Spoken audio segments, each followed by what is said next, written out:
Today is November 2, and we welcome Mr. Rick Verkerk as guest to Wilderness Wanderings.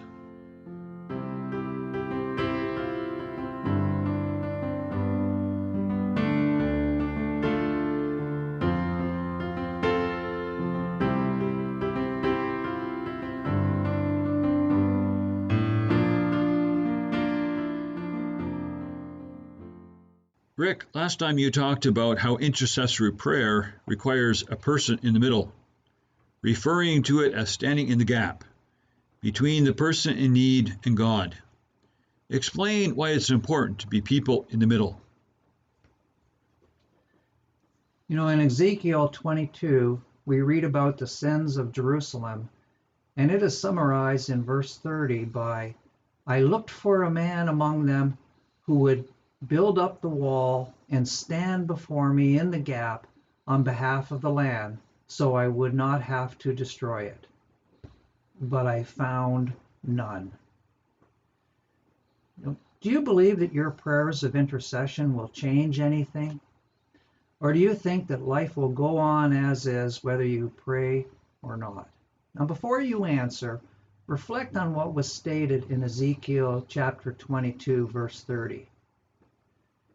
Would the history of Israel have been different if God had found an intercessor? Of course, yes. So now another question. Will your family, neighborhood, church,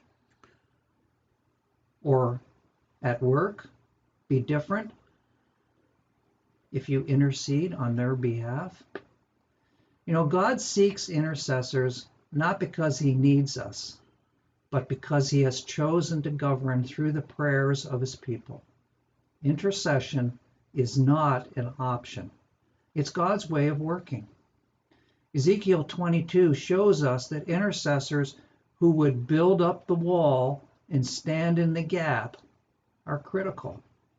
Today, we have an intercessor, Jesus Christ, who ever lives to intercede on our behalf.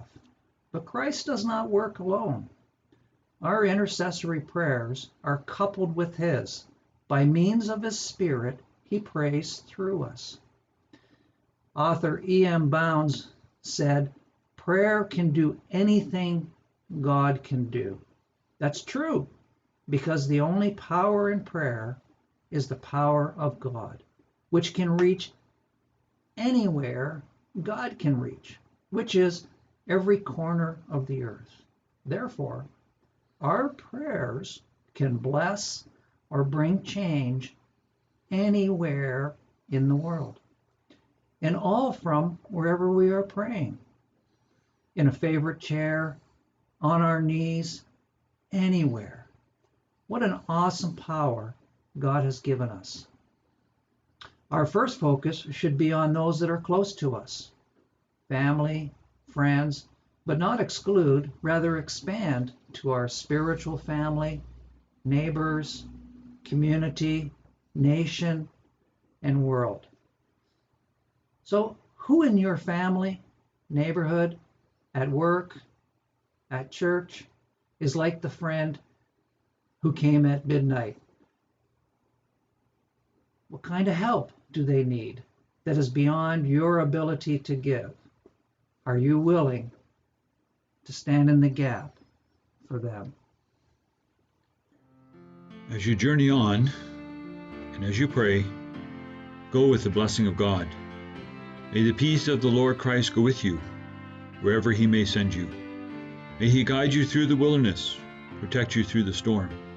May your day end with rejoicing at the wonders he has shown you.